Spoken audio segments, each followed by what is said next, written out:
Ang larong badminton ay isang larong pampalakasan na ginagamitan ng shuttlecock at racket. Ito ay nilalaro ng pares o doubles at singles o dalawaan.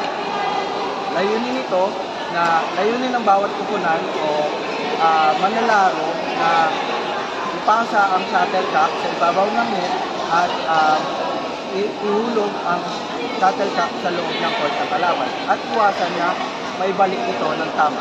Ang famous na manlalaro ng badminton sa Pilipinas ay si Nelson Asuncion na nagsimula maglaro noong 17 years old pa lamang siya. Siya ay nagkamit ng maraming medalya at meron siyang dalawang anak na sina Kenny Vic Asuncion at si Kenny Asuncion na sila ay sumusunod sa yapak ng kanilang mga magulang. Mga bagay o equipment na dala bago magsimula maglaro ng badminton.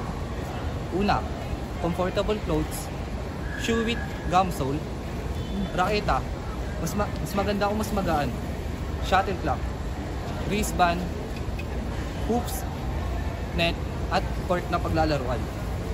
Mahalaga ang warm-up exercise para maiwasan ang pananakit ng katawan at maiwasan ang mga injuries.